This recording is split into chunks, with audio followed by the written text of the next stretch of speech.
আসসালামু আলাইকুম দূরে এবং কাছে যে যেখান থেকে আমার আজকের ভিডিওটা দেখছেন, আশা করছি সবাই ভালো আছেন। আলহামদুলিল্লাহ, আমরাও আল্লাহর অশেষ রহমতে খুব ভালো আছি। তো প্রতিদিনের মতো আর একটা ভিডিও শুরু করছি।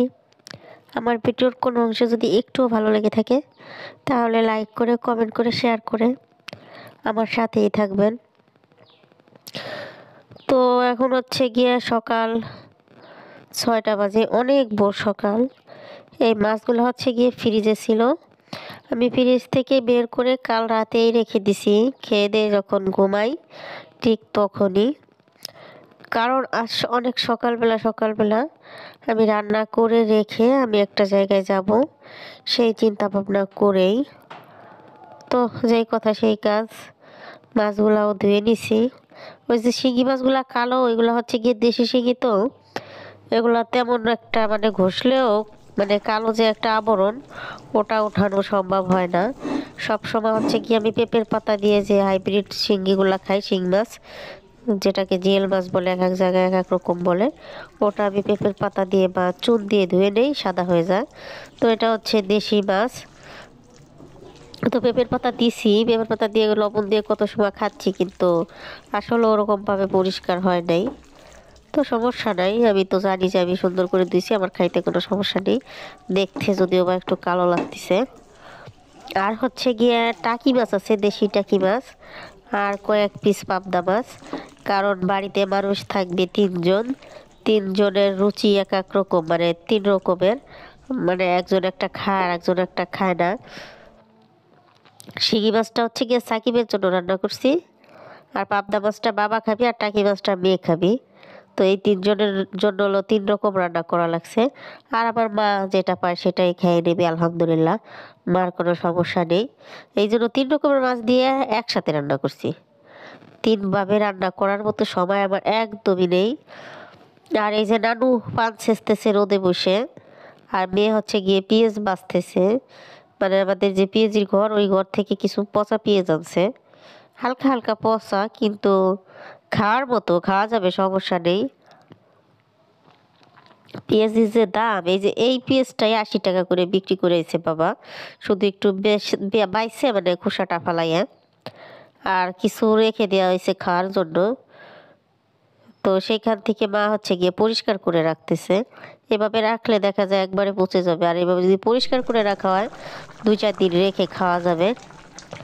তো এই যে এদিকে আমার রান্নাও প্রায় হয়ে আসতেছে, মানে অনেক জলদি রান্না করতেছি। দূরে একটা জায়গায় যাব, অনেক দূরে, আমাদের হচ্ছে গিয়া থানা পর্যায়ে, আমরা তো গ্রাম পর্যায়ে থাকি, থানা পর্যায়ে যাব। সেইখান থেকে যদি কাজটা সারতে না পারি তাহলে হচ্ছে গিয়া জেলা পর্যায়ে যাইতে হবে। তো আল্লাহর ইচ্ছা, দেখি কোন জায়গা যেয়ে কাজটা সফল হয় জানি না। তো এদিকে আমি রান্না করতেছি, আর আমার জন্য আর একটা এলাকা থেকে সেও রান্না বান্না করে ছেলেমেয়ের জন্য, সংসারের জন্য সব কাজ কাম করে রেখে সেও আমার বাড়িতে আসবে। তো আমরা একসাথে যাব। এদিকে আমি কাজ করতেছি, ওদিকে সে কাজ করতেছে। মানে এত কাজ কামের মানে তড়িঘড়ি, মানে নিজের যত্ন নেওয়ার মতো সময়টা নেই। ঠান্ডা ঠান্ডায় নাক মুখ বন্ধ হয়ে গেছে, কথা বলতে গেলেও বেঁধে যায়, কিন্তু কি করা, কাজ যেটা সেটা তো করতেই হবে, ভালো লাগুক চাই না লাগুক। ডাকটা আটকে আসতেছে, তারপরও মানে কাজ করতে হবে, রান্না করতে হবে, খাওয়া দাওয়া করতে হবে, সবই করতে হবে। তো রান্নাটা প্রায় হয়ে গেছে, হাতে মেখে রান্না করলাম। মানে ভেজে টেজে যে রান্না করবো মশলা টশলা কষাইয়ে, সেই সময়টা আমার হাতে নেই। তো এইভাবে রান্নাটাও মোটামুটি খারাপ হয় না, মানে ঘরের সবাই মানে পছন্দ সহকারেই খায়। আর আমার নানু আছে আমাদের বাড়িতে, এই জন্য নানুর জন্য 1 পিস পাঙ্গাস মাছ দিছি। না হয়তো আপনারা বলবেন যে ওর ভিতরে তো পাঙ্গাস মাছও দেখছিলাম। যাই হোক, 4 রকমের মাছ রান্না করলাম, এক কড়াইতে, এক তেল মশলায়, ভাগে ভাগে রান্না করলাম না। আর এই যে যে ছোটো মাছের চচ্চড়াটা, এটা হচ্ছে গিয়ে আমার মায়ের খুব পছন্দ।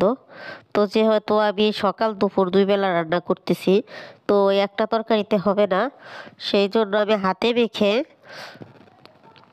পেঁয়াজ, বেশি করে পেঁয়াজ দিয়ে, মাছ দিয়ে মানে কাঁচা মরিচ টরিচ সব কিছু দিয়ে হাতে মেখে একটা তরকারি রান্না করে রেখে যাব, যাতে দুইটা তরকারি মিলিয়ে দুই বেলা হয়ে যায়, সকাল আর দুপুর। তো রাতে এসে আমি রান্না করব, রাত হবে না আমার আসতে, আসতে বিকাল হবে ইনশাল্লাহ, সব কিছু ঠিকঠাক থাকলে বিকালে বিকালে চলে আসব। তো এই কথা মানে আমি বলেই বাড়ি থেকে বেরোইছি, বিশেষ একটা দরকারে যাইতেছি, মানে না গেলে হয় না। একটা মানুষ যদি আমার জন্য একটা কাজ আটকে থাকে, আর আমি যদি সেই জায়গায় একটু কষ্ট করে হলেও যাই, যদি সেই মানুষটার একটু উপকারে আসতে পারি, তো আসলে নিজের কাছে মানে নিজের অনেক ভালো লাগে। অসুস্থ শরীর সেটা মনে থাকে না কারো উপকার করতে পারলে, এটা হচ্ছে গিয়ে আমার অভ্যাস, আমার নিজের কাছে ভীষণ ভালো লাগে। তো বড়িয়ার বাসি তারে কাল রাত্রে বলছি অবশ্যই আমি যাব, তুমি চলে আসো।